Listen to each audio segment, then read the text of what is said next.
All right, welcome to this week's Capital Investor Podcast. I got myself, Tony the Tiger. I got Derek Diamond Hands. We got Cool Hands Luke, and Rye Doesn't Lie. What is You introduced him, and I could tell you were judging his nickname as you were saying it. what is the capital investor?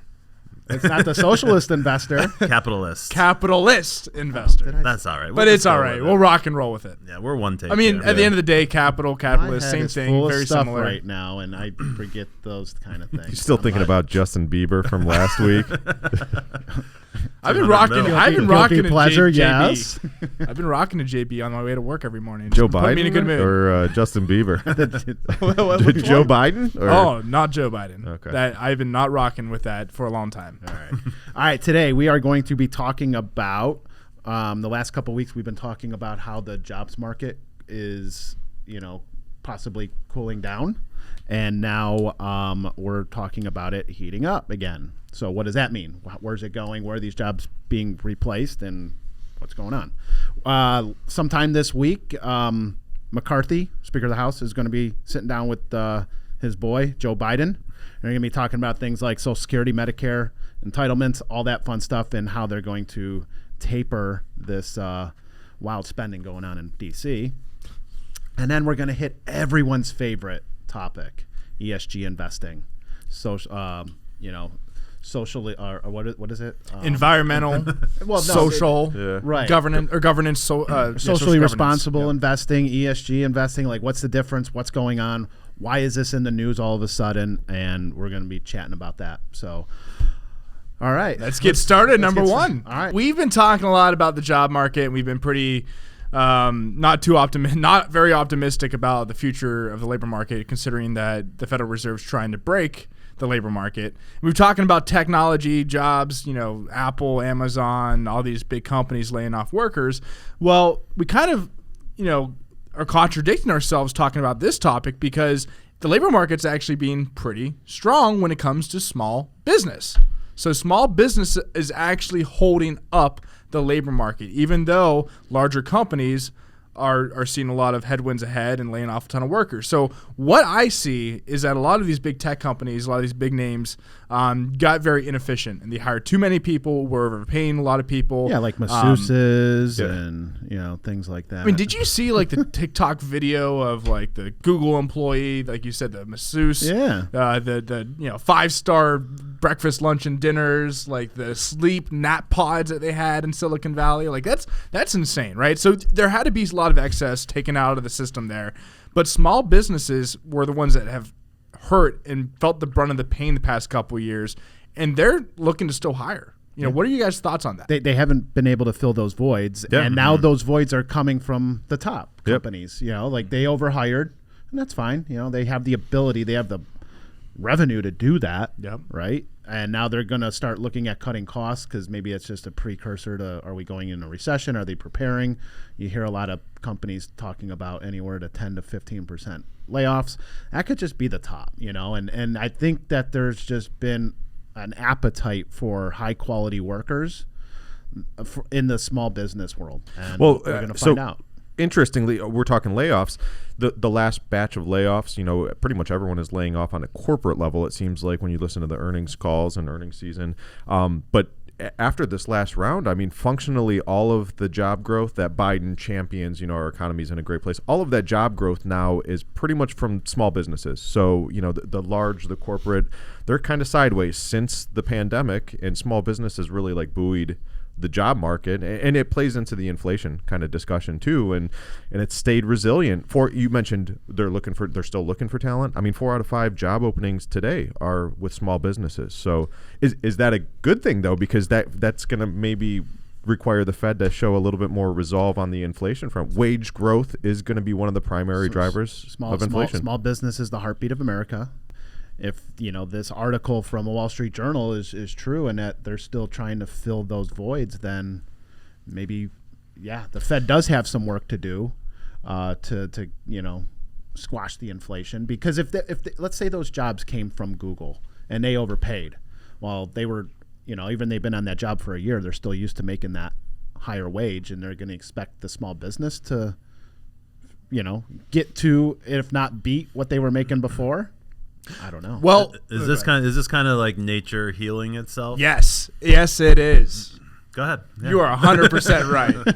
I just provide the right answers. You go ahead and expound. You provide on that. the answers. I'll provide the roundabout, I guess, explanation. No, that is exactly what I was thinking. So the whole great poaching that we saw with the big companies poaching every great employee that small businesses had, and small business, had a hard time getting back on track, and really they never got back on track. So yeah, it's bad that the Federal Reserve is going to continue probably to hike rates, destroy the labor market, because this is going to make it more tough on them. But I am very, very excited for small business to get back on track and to poach back the employees that big companies stole At a higher price? at a higher price. Or if the labor market, the Fed does their damn job, then the labor market will reset. And sadly, this is not what you want to hear, what employees want to hear. But the wages might actually come down, which might be bad for the short term. But that kind of needs to happen for small businesses to be able to get back on track to hire the right people. So if these companies, big tech companies, these big companies in the world aren't hiring as many people, people will accept a lower offer, like a $5,000 like pay the decrease, stock or whatever it be, prices, 5-10% decrease in pay just to get a job, right? So this is where small business needs to really get in their head, get in the mindset of, okay, this is the time for me to get back on track. I'm going to take a little bit of risk in a bad environment, get the good employees to try to maintain and keep the good employees for when we get back in growth mode next year. Those wages are kind of like the stock prices of some of those companies too. I mean, they flew high. It was kind of fugazi, right? And so just because you got paid $450,000 for 2 years for drinking mimosas and coding for 2 hours a day doesn't, I think inherently inside, that that's not the real thing, and that maybe. Well, if you're being productive and you are adding value to a company and you add $450,000 worth of value, sure. But does everyone out there in Silicon Valley that was being paid $200,000-$300,000 a year, whatever it be, and salary, were they all that productive? Most likely not, right? So that's the issue. D, is this an effect of the PPP loans? So, like the business owners got salaries covered for a couple of months. We got 2 waves of those payments. Do you think that this is a result of that? So, a lot of people kept their employees on because they were starving for talent anyways, and they got that extra paycheck from the government. I mean, the fact that we're not doing PPP, does that change the narrative for small businesses? And obviously it costs more to borrow too nowadays. So yep, I think that's a huge point, the cost of borrowing these days. That affects the tech companies, that also affects small business in a big way. I'm not sure on the PPP loans. I'm not sure if the rollout of that was really, as good as we would want it to be. There seem to be lots of holes in the system there, but it's kind of like, NIL deals in college, right? It comes out right away, and it's the Wild West, right? Yeah. And there's just millions of dollars being thrown around. But eventually those people who are actually paying those millions of dollars are going to realize that it's a bad investment. Kind of the same deal with the labor market. You don't need to pay $175,000 for an employee who's going to work 2 hours a day and drink mimosas. Right. And that's just kind of where everyone is getting to eventually. It's just going to take a long time to kind of unwind. And that's what's happening now. The small businesses haven't been able to hire anyone that they've wanted to for the last 2 years. See, why don't we have mimosas here? Why don't we have like a sleep chamber here? Like, come on, guys. What are we doing? All right. Well, so I thought, we pulled up a Wall Street Journal. We pulled up many articles, but the Wall Street Journal article had a Jeffrey small business chief economist in it. So we may be talking about it again in the future, but the sentiment seems to be that it's been a great run for small businesses, but they're starting to see the fissures kind of show up, and it's subject to change. So hopefully that's not the case, but there's already talk of a slowdown in the segment. So we shall see. Yeah. Yep. Small businesses generate about 2 out of every 3 jobs over the past 25 years. Yeah. I wonder what that stat looks like over the past 3 years. Like that's the crazy thing is how the structural shift in the economy, how much the economy shifted the past couple of years that a lot of people don't talk about. Well, take all the jobs added really in the Biden administration, because like the article said, I mean, all the jobs since pre-pandemic have pretty much been small business jobs. Now that we started laying off, I mean, corporates net even. for the I most wish part, I maybe knew a the little net number, but negative. like, I mean, somebody like Amazon, they're the big elephant in the room, because as soon as the pandemic hit, they blew 700, up yeah. because people weren't shopping and they were getting stuff delivered to their house. So like, I don't know. I wish I had the number in front. Yeah. How big they grew since 2020? I think 750,000. I think I saw 750,000 jobs. hires. Yeah. Woohoo. Well, Yeah. how many Is that small like business? 50%? Is that like, I would like, We'll get that answer on. I'll work on that. How many small Send it in businesses from though? home. How many small businesses do you think though went under the past couple of years that we will never get those jobs back? I Well, mean, that's a concerning aspect to it too. Yeah, it's good right now that the ones that are still survived, that are still alive. The they're restaurant getting back on industry track, just but I destroyed wonder. Yeah, locally. I mean, it destroyed, feels like everyone that had a there's restaurant. at least 1/3 restaurants are Yeah. gone that I can kind of visually Yeah, see. but I mean that's more. something you got to think about long term wise, right? We can talk about the jobs now and everything like that, but you look 10 years down the road, like there's some small business might not ever be as strong as it used to be, and that's the sad part of it Yeah. because of government intervention. But nature is healing itself. Nature is trying to heal. This is probably a great segue. 'Cause, Well, hang on. Before we change out, the word fugazi, I can't. Fugazi. Wait. Fugazi. Fugazi, fairy dust I doesn't can't exist. wait for our closed caption person to work on the spelling of that word. Anyway, moving on. Go ahead. Oh, that was your only comment? No, that's all I to had. ruin my perfect transition. Talk about Fugazi. Are you gonna start doing like the? maybe. I completely speaking- forgot what I was going to speaking say. of Fugazi, Speaking speaking of Luke Fugazi, ended on government spending, so let's talk about government that's what I was spending. gonna say. Yeah. I helped you So out. nature healing itself. Part of that is going to be, at some point, and it appears to be right now, someone in government is going to say, hey, maybe we should stop spending unlimited amounts of money. And hey, maybe that might trickle down to the job market, and people might say, hey, well, maybe again I need to actually have like a real job and work again. I think that is coming, because this next section we're going to talk about is basically, and the GOP is all hot and bothered and probably won't get anything done like normal, but at least they're having the conversations about spending in general. But also entitlements. Guys, we teach retirement classes around town.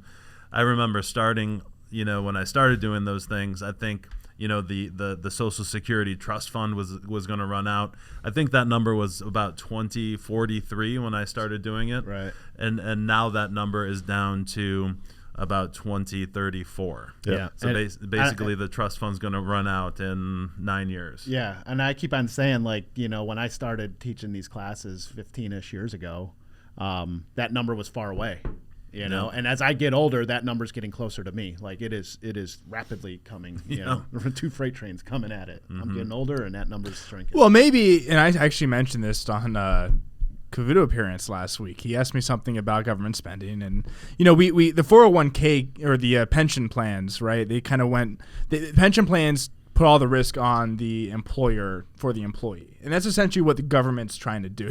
All the risk is on the government to take care of all of us with the Social Security system. Well, what if they just didn't tax us so much, and we actually had more money to save into our investment accounts to be able to invest ourselves and to grow?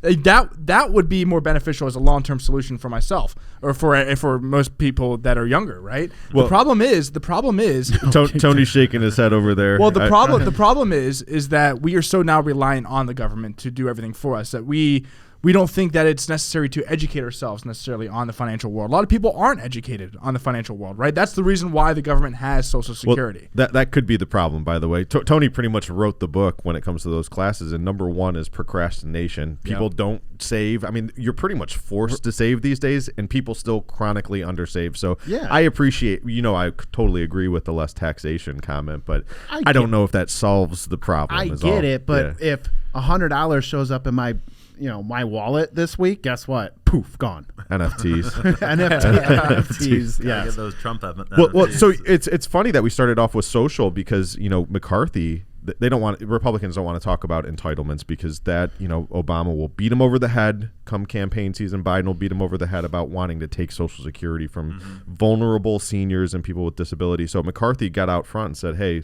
let's take Social Security and Medicare off the book. But Manchin was in the news too. So he actually said, hey, we got to this thing's got to be solvent beyond 2034. So he's talking about raising taxes, the opposite of what you said. That's what's going to happen on high earners. If you keep Social Security, you got to raise taxes. So, Right. so the way that I explain it, specifically in like these retirement classes I teach, is that 75% of Social Security income for recipients come from payroll. So everyone that's working is paying into the system. The other 25 is coming from that trust fund that Derek said is going to run out in about 10 years-ish, plus or minus. So I don't know what happens when it runs out of money. I do. I'm going to pay more in taxes. You're going to pay more. I don't think anyone's going to get it. Let's slow it down because it's not running out. So at that inflection point, your benefits, depending on who, it hasn't happened yet, so we don't know what it would look like. But instead of getting a 100% benefit around that time, you'd go to 90. And so it taper, and it's not self-sufficient anymore. Are the recipients going to take a pay cut, or are we just going to pay more taxes? Now, the biggest thing, and as as I was looking at this, the biggest hole that they have is the government stops collecting money for Social Security once your income, your household income, or I think individual income hits $160,000. Yep. You stop paying that 6.2% tax. Mm-hmm. For anybody making over 160, somewhere towards the end of the year, you start making more money in your paycheck. Right. You stop paying into it. Unfortunately, we probably need to stop that and not have a ceiling at all. Okay, Elizabeth Warren. I don't want to do that. Duly noted. Wouldn't that be the biggest fix? So there's I don't want to pay more easy taxes, fixes but too. the thing's broken. Well, so and so who's going to solve that? Luke, I'm not going to put you on the taxpayer. spot as a young person, but like you're so far away from social. Like some of the easier fixes would be to kick your retirement age to 68. You're probably going to live longer. I'm not going to live to 68. I'm thinking Social Security. Like I was thinking another thing. Like Social Security starts at 70, not 67. They've done that in the past. They raised the retirement age, and that can shore You it can't up. even take it at 62. They may change those kind of rules. Like they're going to start working against the mortality tables and say, I'm going to push, like, you can't even start this until 70. So, 70 is probably extreme. But you're right. I mean, just those throwing a little huge number out there, years but make I a don't know what that huge number is. actuarial difference. And so there's some common sense things, but it's you can't even have the discussion. It's almost political suicide. So McCarthy doesn't want to even engage. That's the problem. It's you can't talk about it until it is actually on the doorstep. It's not quite on the doorsteps. It's 10 years away. Well, when it's 1 or 2 years away, it's going to be too late, but that's when they're going to start trying to figure things out. And that's a problem. Hopefully this discussion that they have is you have a runway. And what's the discussion? Like you said, something's on our doorstep. The debt limit. I mean, we got the ticker counting, so it's like always the last second. Politician wants to touch Social Security because how many people, thousands of people are getting on it every single year. 62% of his voters are either on Social Security or Medicare. So he's like, hey, do you want me to commit suicide by sacrificing these benefits? Not going to be talked about. Yeah. And rather than taking money from the recipient, they're going to take it from us who are still working. Right. And so what that number is, probably upping the 160 number of income to 180, 200, unlimited. So that I don't hurts know. upper middle class. So what they're saying to do is, hey, we'll give you a little leeway, but when you hit a certain threshold, we'll turn Social Security back on for you super high earners. So whether that's 400,000 is a common number, the Bernie Sanderses and Elizabeth Warrens of the world, they say 250. If you're earning more than, from 160 to 250, you pay no Social Security tax, but 250 and above you would pay. That's kind of the suggestion to shore it up. I think I saw or heard some of like Mark's notes for Fox, and it was like eight out of there's like 8 out of 10 people are crying about living paycheck to paycheck, right? And 7 out of those 8 are people making 6 figures plus. So like it's starting to creep into lower middle, higher middle class sections of the inflation's creeping into everyone's paycheck, and it's those maybe $250,000, $500,000 earners. They're not feeling it because they have the discretionary income. So is that the person to target? I don't know. Well, no one's going to talk about it, and it's just going to be brushed aside, and we'll worry about it in 10 years when it blows up. Well, at the end of the day, it is going to blow up, like a lot of things that the government does blows up because they are very bad. I actually had a liberal, on LinkedIn try to come at me. I talked about on Fox about how I was, it's very bad when the government gets involved. They're very inefficient. They need to get out of our lives. And then I had a liberal try to come at me and make a point on LinkedIn about when it's your time to take Social Security, are you going to take it? Like trying to prove that, it was try to get me to say yes to I'm going to take it to prove that I'm still going to rely on the government. Well, I paid into Social Security for 40 freaking years. Like, of course I'm going to take it. Do you know how much more money I would have if I got that 6.2%? But that's my point. Is if I pay 6.2% of my, up to 160, whatever it be, $1,000 into Social Security every single year for 40 years straight. Yes, I'm going to take Social Security down the road to get those benefits because I could have taken that 6.2%, put it in my 401k, and let it grow by myself, which would have grown quicker and actually benefited me more. That's the problem with government, is that they try to redistribute wealth. They try to have this universal income type of deal. That's what Social Security is. It's kind of like this universal income that we all pay into, right? That's eventually what the government's trying to do, is take Social Security and even expand it even more to give a universal income to everybody, not just retirees, but everybody. Do you like that better than the concept of Hell no. No. Okay. Well, no universal income. No income anywhere. Fair? Isn't that more fair though? No. You're paying more fair? Maybe, because I guess I get my money back a little bit. But why tax me in the first place to redistribute? It's kind of like the flat tax of government distributions, right? Everyone gets it, and so we need $1,000. Better education is what we need. If we have a better educational system and we get people educated on finances from the start, understanding how investing works, how their money operates, how the economy works, that's how I think we'll be able to get back on track and actually make things more efficient and better lives for most majority of America. I'm agreeing with Luke a lot today. Yeah. But that's sounds pretty boring. How about education in general? I mean, I could say that. Well, actually, you know what? I'll shelf that for something else. I could talk all day in college. I don't like education being brought up when we're talking about the federal government. By the way, there's other holes in the government too, and yeah. so like you keep on saying that. I keep on seeing this thing on Twitter that the Pentagon can't balance their. They can't even find. They lose like $1 trillion, and they're like, "Hey, where did that go?" Billions of dollars are gone. So is that good or bad? Sounds bad. So obviously, on the surface, that sounds bad. Like, where the hell did it go? But is that going into those like black programs, like those like black underground like secret stuff to protect us from China? Like, there's at the end of the day, the government's job is for defense and protect our liberties. Right. That is what the government's job is. And maybe they need to protect where that money's going. So secret it's probably inventions those are drag shows secret. in the Philippines and stuff that we're sponsoring and stuff. Okay, you didn't know about that chili or something? No. Like we're literally spending money on that. So is that from like the Secret Service people? No, like, is that a conspiracy theory? I don't know. No, that is a line item in a budget. Unfortunately, aliens. All right, that seems a little over the top. Item. Love it. Yeah. All right. Let's go into this last topic here. All right. If you thought Luke was fired up before, you should hear him now. I'm leaving. I'm out. I'm done. I'm leaving. All right. So I got this question actually in an email from a client, basically saying, hey, like there's a lot of stories of government ESG policies being incorporated into the 401ks. Big news. It's big. It is a big news. So what's going on? Vanguard's name was brought up in this. They have a number of ESG funds available.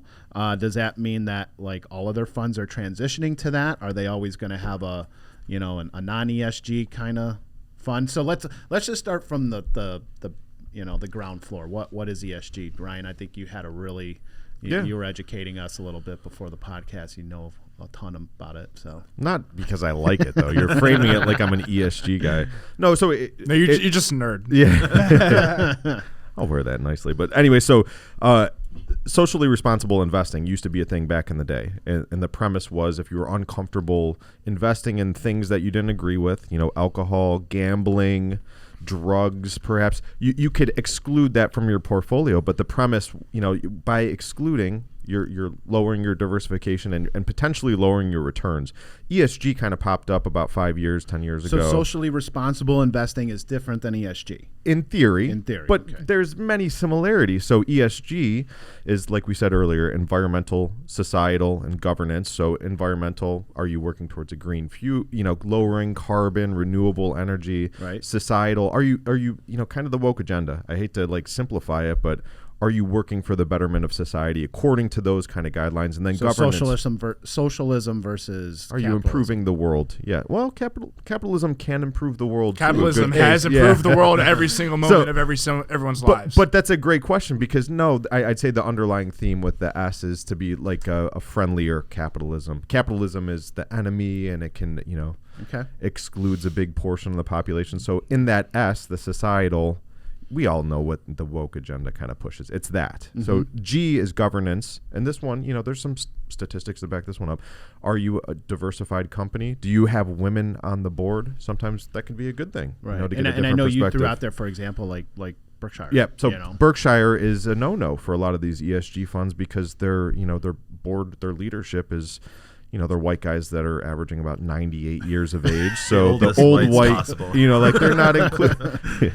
So ultimately, the premise behind ESG and why it's different than socially responsible, though, is that ESG, now there's no data supporting this over the long term, but you don't have to sacrifice returns with ESG is how Vanguard and BlackRock have framed that. But that was not correct last year. It was very incorrect. And so now that narrative is kind of being called into question How can you say that? I don't. Because it was a good, it started 5 years ago, and it was the interest rate. But how can you say that you're not going to sacrifice returns when you're purposely putting money not in the best interest of making returns, but the best interest of what's happening around the world to fit your agenda? Well, that's the $1 million question that 25 red state district attorneys are suing. That this is a rule that went into effect on Monday. So before, and Tony, I'll kick it to you, or D. I mean, you're both fiduciaries. What does that mean? What's the role of a fiduciary? A fiduciary, to answer your question, is supposed to put the needs of their clients or whoever they're serving above their own, right? Or in the government's case, it should be above their needs as well. When you are looking at stuff as an advisor, when you're looking at investments, to make for the firms, your clients of your firm, you're obviously trying to maximize the returns for them. When you bring in other things that don't necessarily go into the bottom line of the company, you do have to question if you are fulfilling your fiduciary role by investing in these randomly selected, it seems almost, companies that may or may not, and last year they did not, improve your returns. Right. So the fiduciary, I'll take just a sidestep from that. So like you're right. I'm not here to fulfill my agenda. I'm here to fulfill my client's agenda. And if their agenda is ESG, then I'll do my best to do that, but we may not be the firm for an ESG because we're about total return. Right. And we're not trying to fill some of the voids of we can't hold that company because they're... Well, at the end of the day, it's contradicting sometimes to what we do because at the end of the day, we got to make sure our clients are able to meet their financial objectives. Correct. Right? If they are 100% on ESG, that's totally fine. That they can believe in that. But again, like you mentioned, we may not be the right firm because we have a responsibility as well, fiduciary responsibility to make sure you're able to retire. You're able to make your money last till you're 100 years old. So if that contradicts each other, then we aren't the right fit. So as a consumer, looking for a financial advisor, that may be something that needs to be on your agenda. Are you ESG conscious or not? And I know us as a firm, we're not. Right. And because we want to maximize returns for our clients. Right. So the data is out. It's still outstanding. We don't know if it's better or if it's worse. It hasn't been around that long, so we can't make any long-term. I mean, ESG, the term's only been around for 5 years. What we do know is that the funds cost a little bit more. And as fiduciaries, I mean, there's two things we're really, really cognizant about. Taxes, we can kind of control taxes to some respect, depending on how much income and gains we take. In fees, that's something we absolutely can control. And so when you're comparing, first of all, the correlations between these ESG funds, and a regular fund are very similar. So they act like they're doing, you get a warm and fuzzy feeling on the inside that you're changing the world for the better, but it kind of behaves similarly, except for it doesn't have oil. So you're paying one thing. It does have oil, actually. It was like some Exxon, of it, it ExxonMobil, Chevron, they're considered ESG. Some ESG funds pick winners within the sectors, and some are exclusionary completely. So there's like different kinds of, it's ambiguous as to what ESG even means. So I mean, I guess it comes down to your investment strategy. So are you looking for active management? Then you have to have a conversation with that active manager. What stocks are you picking? Blah, blah, blah, blah, blah, right? Right. Then if you're an index investor, buy S&P 500 because you're supposed to get every single company in the S&P 500, and the S&P 500 as an index does not discriminate ESG, right? So if you want true what's going on in the market, you find a true S&P 500 index fund. At the end of the day, 6-7 years ago, whatever it be, companies came up with the thought of how can we make more money and sell something different, and then they came up with ESG. Yeah. The ESG is just another ploy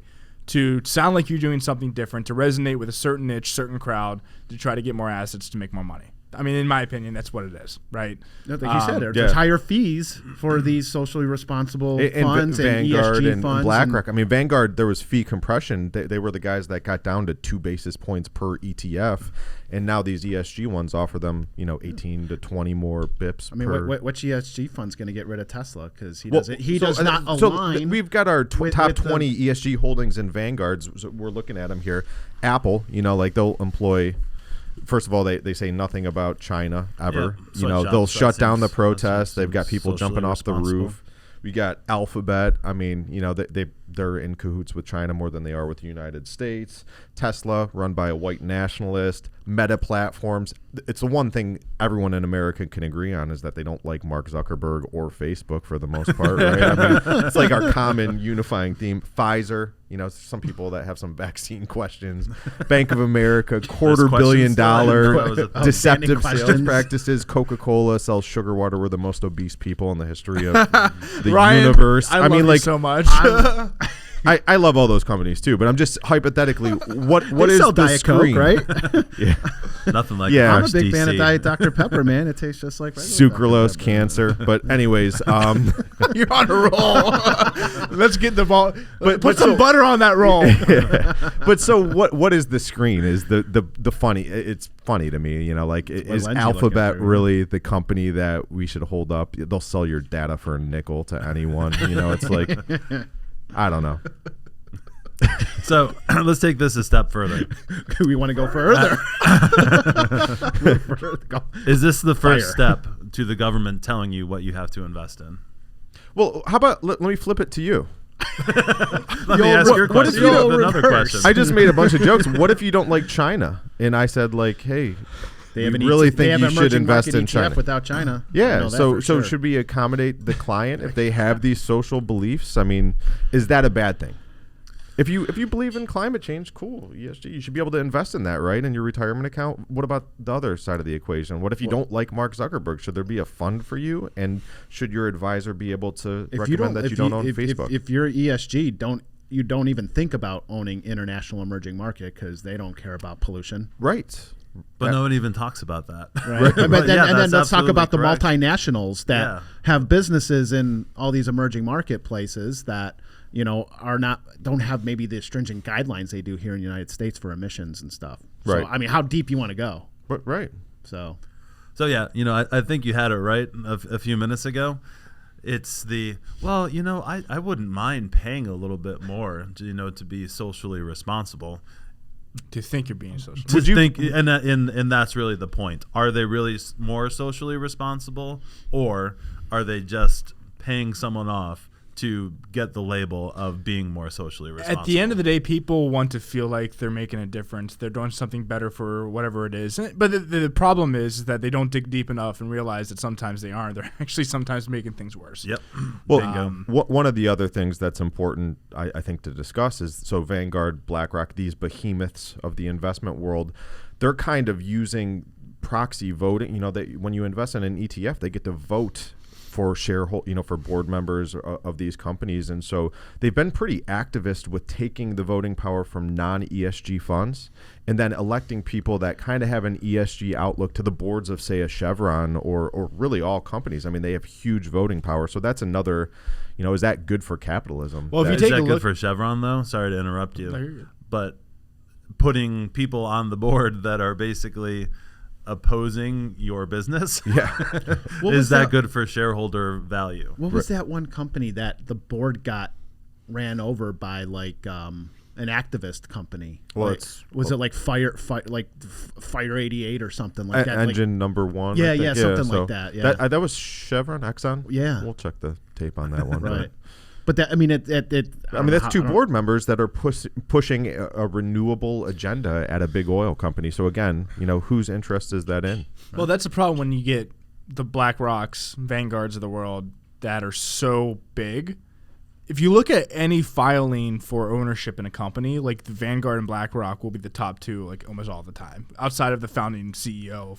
when did the class action lawsuit come for them being a monopoly in the Right. game, in the game I'm of, just saying, of if they own- ETFs and mutual funds and If things Vanguard like and that? BlackRock own 7-8% of every company, that's 7-8% of voting rights that they can elect whatever they run. That's a big, And big I almost think that's influence the issue. on all these big Yeah. companies. Yeah, I almost think that's the issue because it's not it's not BlackRock or Vanguard's money. I mean, it's in a retirement account. It's our money. So, But they leverage us into their agenda. They collect it, and the ETFs and mutual funds have some benefits. So Right.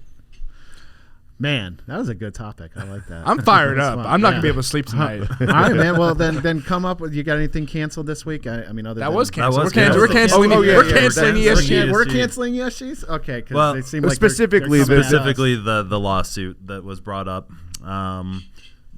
in Texas, right? Yep. Well, in 25 other states. So they're suing the Department of Labor, and they're saying, hey, this should not be a consideration when making a fiduciary decision on behalf of retirement. ERISA pretty much mandates that you should have the person's interest at mind, and generally the interest has been thought to be returns. It's your retirement money. Yep. We're not buying a better future for everyone. We're buying a better future for you. So Yeah. are we sacrificing? And I think if you're looking at a lot of green companies, they're newer companies. So in times of great bull markets, such as 2020, 2021, right? They took off like rocket ships. In 2022, they fell from the sky. Right. Like they were up 300%, then they're down 90. They're down lower than they were pre-pandemic. Maybe they even went out of business. And that's bananas. Like, you want to be invested in stuff like that, like, Well, buckle up. Falling from the sky, they might not be polluting the earth, but they're polluting your portfolio. See what you did there. Fun stuff. All right, guys. Good show. If anybody listening has any questions for the show, we can always work on a topic. But other than that, thanks for joining us for the Capitalist Investor. And we'll see you guys next week.